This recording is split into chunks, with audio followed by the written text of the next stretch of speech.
मुंढवा जमीन गैरव्यवहाराप्रकरणी एक मोठी अपडेट सध्या समोर आलेली आहे।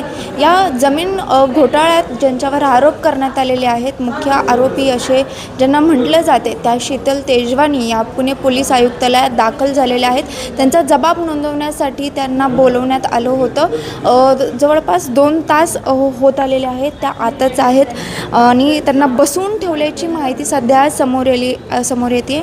मिळालेल्या माहितीनुसार शीतल तेजवानी त्यांच्या वकिलांसह आर्थिक गुन्हे शाखेकडे हजर झाल्यात। तेजवानी यांना मुंढवा जमीन गैरव्यवहाराप्रकरणी चौकशीसाठी पोलिसांकडून नोटीस बजावण्यात आली होती। त्यानंतर आता तेजवानी या कागदपत्र व आवश्यक त्या दस्तऐवजांसह आर्थिक गुन्हे शाखेचे जे पोलीस उपायुक्त आहेत त्यांच्याकडे हजर झाल्याची माहिती मिळते। त्यामुळे आता एकंदरीतच चौकशी अंती नेमक्या काय घडामोडी घडतात याकडे सर्वांचं लक्ष लागलेलं आहे। सध्या तरी मिळालेल्या माहितीनुसार वरती DCP आणि CP चर्चा चालू आहे। जे DCP त्यांचा जबाब नोंदवणार आहे त्यांची CP सोबत ती सध्या बैठक चालू आहे। या संपूर्ण प्रकरणावरती चर्चा चालू आहे आणि त्या जवळपास 2 तास झालेले आहेत, त्या इथे आलेल्या आहेत आणि त्यांना सध्या तरी बसवून ठेवण्यात आलेलं आहे। या संपूर्ण प्रकरणानंतर राजकीय दबाव देखील असल्याची चर्चा आहे आणि तसं बघायला गेलं तर आहेच असं देखील आपण म्हणू शकतो।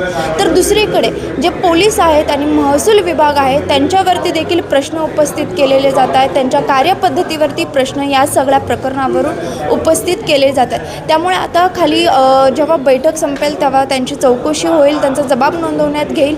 त्यामुळे गुन्हा नेमका कशा आता आर्थिक गुन्हे शाखेकडे आलेत म्हटल्यावरती नक्कीच आर्थिक जे घोटाळा आहे त्या संदर्भात गुन्हा दाखल होईल, परंतु त्यांना या सगळ्या संपूर्ण प्रकरणात अटक होईल का हा देखील एक महत्त्वाचा प्रश्न या सगळ्यातून उपस्थित होतो। त्यामुळे आत्ता जो जबाब नोंदवण्यात येईल त्या जबाबाच्या बेसिसवरती नेमके कोणते गुन्हे दाखल होतात, कशा प्रकारची कारवाई होईल आणि त्यांना अटक करण्यात येईल का या सगळ्या महत्त्वाच्या मुद्द्यांकडे सध्या सर्वांचं लक्ष लागून आहे। पुण्याहून मी शिवानी लकडे, टाइम्स ऑफ महाराष्ट्र।